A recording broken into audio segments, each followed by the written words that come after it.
Ассалаумағалейкум армысыздар ағайындар. Мынау ескі сотка Nokia. Бұл да бір кішігірім компьютердің бір түрі. Мысалға мінекей мониторы бар, клавиатурасы бар. Арчаны ашып қалсаң, камерасы бар. Мына жерде материнский плата, системный блок процессорлары бар. Астында батарейкасы болады. Сонда меню дегенді басса, ішінде керек программалардың бәрі бар. Енді осы компьютерлердің бәрі қазіргі сотка болсын, бұрынғы сотка компьютер, бұның бәрі программамен жұмыс істейді ғой. Программалардың бәрі 0100 деген, яғни байт, бит, сондай командный кодпен жұмыс істейді. Ол қалай жұмыс істейтін, мен кішігірім схемасын жасап шықтым. Мұнда тұр. Бұл жерде мынаны монитор деп алсаңыздар болады. Мониторда былай 1 деген жазуды көрсетуге болады, болмаса былай А деген жазуды көрсетуге болады, болмаса 3 деген жазуды көрсетуге болады монитор. Мынаны енді клавиатура деп алыңыздар. Командный код 01 дегендер қалай жұмыс істейді? Мысалы, мынау бірінші выключатель. 0-ді басқанда өшеді, 1-ді басқанда қосылады. Тоққа қосамыз да, бұл 0 болып тұрған кезде өшіп тұрады. Соны 1-ге басқан кезде тоқ былай барады. 7 выключательге барады. Общий 8. Сонда мұнан біріншісі 0-де тұрады, бәрін 1-ді басқан кезде мынау лампочка жанады. Екіншісінен 1-ді басқан кезде мынау жанады. Үшіншісін басқан кезде мынау жанады. Бәрі осылай. Мынау үшіншісі, мынау төртіншісі. Примерно монитордан кез келген мыналарды жағу арқылы кез келген нені выключательді өшіріп қосу арқылы мынаяқтан өзімізге қалған А, Б, В, 1, 2, 3 деген нелерді алуға болады. Суреттерді, бейнелерді алуға болады. Мысалға, мынау компьютердің программаның тілі бойынша бір команда бит болып есептеледі. 1, 2, 3, 4, 5, 6, 7, 8. 8 бит 1 байт болады. Бізде как раз мына жерде 8 биттік команда тұр, 1 байттық. И бізде де монитордан 1 байттық программа көрініс береді. Енді мысалы, енді әр компьютерді жалғаны әртүрлі болғаннан кейін, оның жазылуы да әртүрлі болады. Именно осы неге байланысты, біздегі монитор, клавиатураға байланысты мынандай командалар жазып шықтым. Енді дәл осы системаны кез келген адам істей алады. Тура осыған айнытпай қарап отыр. Енді бәрін 0-ге қойып қойсақ, онда экран жанбайды, тоқ қосылып тұрса да. Бірақ мынаны біріншісін 1-ге басып, мынаяқтан 0-ді алғымыз келсе, 0-ді, онда мынау қосылмау керек. Бұл дегеніміз мынау тоқпен келеді, мынау өшіп тұру керек. Мысалы 0 дегенді алу керек болса, бірінші мысалы 0-де бізде мынау өшіп тұру керек.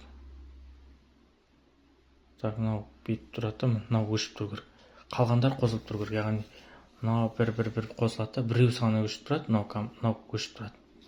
Қалғандардың бәрі қосылып тұрады, сонда 0 деген жазуды аламыз. Яғни лампочка жанады, лампочка жанбай қалады. Монитор, клавиатура бәрі осылай жұмыс істейді. 01 команда деген осы. Ең қарапайым түрі мынау. Енді 1 дегенді алу үшін не істейміз? 1 деген мынау екеуі ғана жану керек қой. Яғни мынау екеуі жау. Қалған бәрін 0-ге қоямыз, мынаны 1-ге, мынаны 1-ге қоямыз. 1 деген жау. А деген әріпті де солай алуға болады. Б деген әріпті. Мысалы, А деген кезде мынау екеуі жанбау керек. Яғни мына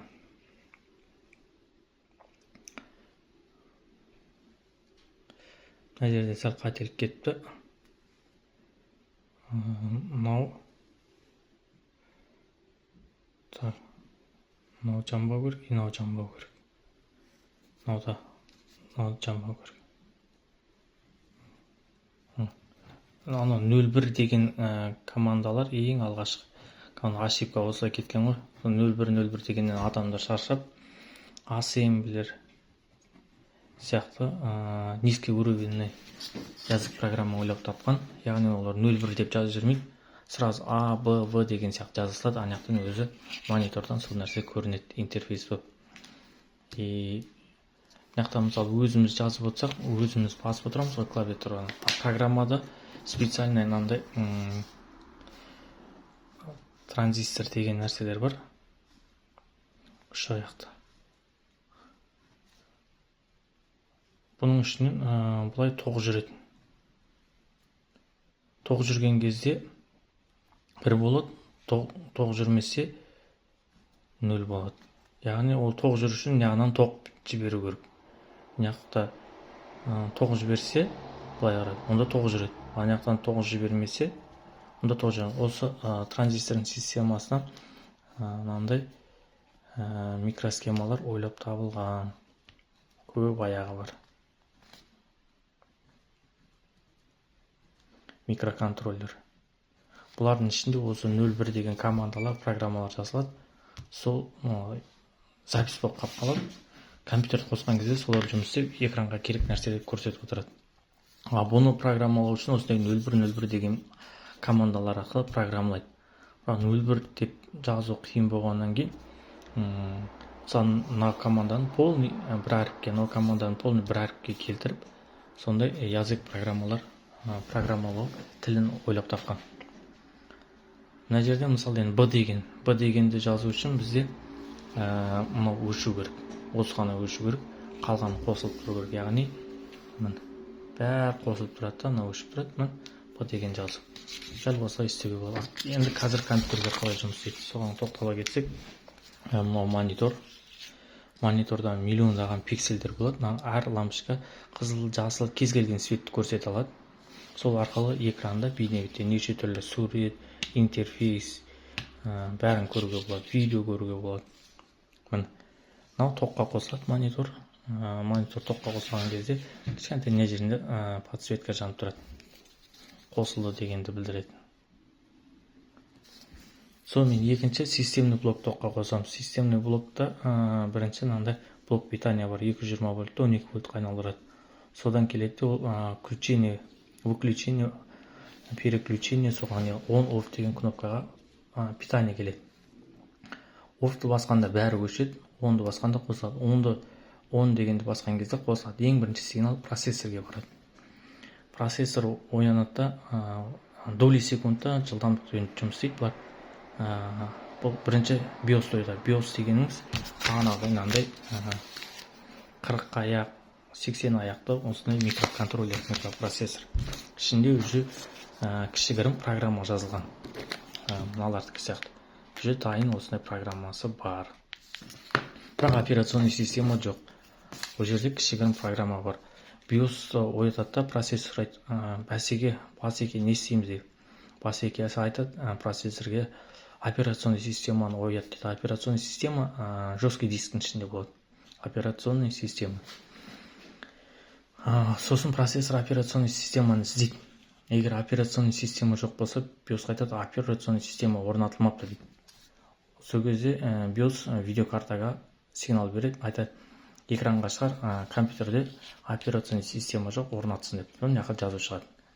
Операционный система жоқ, орнатты. Или операционный ұшып кеткен ошибка болса, мына жақта көп еңбек экраны болса, қызыл операционный система ұшып кеткен, шимақталған ағылшынша жазулар шығады. Егер операционный система бар болса, онда процессор операционный системаны оятады. Операционный система оянған кезде видеокартаға сигнал береді, мынаяқтан операционный рабочий столға, мониторға көрінеді. Операционный система қосылған кезде BIOS спящий режимге кетеді. BIOS деген негізі бұл компьютерді өшіп қойған кезде де жәнінде бұның батарейка болады, тоқтан сүріп тастасаң да батарейка болады, бұны өшірмей тұрады. Яғни бұл өшіп қалса ішінде программаның бәрі дұрыс жұмыс істемей қалады. Яғни бұған календар, сағат алдан ала енгізіп болады. Компьютер любой уақытта қосқан кезде, егер уақытты настройка етіп қойсаңыз, уақыт өзгермей тұрады. Егер батарейка өшіп қалса, онда уақытты жоғалтып алады. Онда ошибка болады. Қай күні компьютер іске қосылды, сол числомен қосылады. Ал егер батарейкасы дұрыс істеп тұрса, онда соңғы рет сіз қалай настройка беретін, сол бойынша таймер жұмыс істеп тұра береді. Секундомер. Таймер бәрі осының ішінде болады. Сонымен операционный система оянғаннан BIOS ұйықтайды. Бұл операционный система қосылады. Операционный система қосылғаннан кейін Южный мост оятады. Южный мост өз кезегінде постоянно запоминающее устройство, оперативный запоминающее устройство и северный мост оятады. Постоянный запоминающее устройство бұл постоянға почти мәңгілік демей қойық, енді ұзақ уақытқа ақпаратты сақтайтын микроконтроллер. Бұл өз кезегінде бүкіл ақпаратты жесткий дисктен алып отырады. Жесткий дискте CD деген бөлік болады. Егер CD-ға бөлінбесе, соның ішінде рабочий столда қандай нелер бар, сол жақтан алып отырады. Одан кейін ОЗУ деген бар. Временно жұмыс істейтін память, уақытша жұмыс істейтін память. Бұяқта сіз компьютерді қосқан кезде бүкіл жұмыс істеген нәрселеріңіз осы ОЗУда жұмыс істеп жатады. Word болсын, Excel болсын, музыка файл, аудио, видео файлдар осыда PZU-дан алады, ол жаққа орнатылады. Сіз компьютерді өшіргенде қайттан бұяқтан истеретіледі, данный жоқ болып кетеді. Бәрі PZU арқылы жесткий дискке обратно кетіп қалады. Енді Южный мост PZU-ды, ОЗУ-ды оятқаннан Северный мост оятады. Северный мост USB порттарды қосады іске. Флешка оған, мышка қосылады. Тінтуір, флешка и сондай клавиатура, перне тақта қосылады. Мысалы, перне тақтадан А-ма, 1-ма, 2-ма кез келген командаларды басқан кезде сол сигналдар Северный мостқа барады. Северный мосттан процессорға барады. Осындай өндірген процессор өз кезегінде операционный системаға обратно ОЗУ-ға жібереді. Осылар ақпаратты өндіріп, қайттан процессорға жібереді. Егер калькулятор сондай сложный система болса, бір-біріне лақтырып отырады.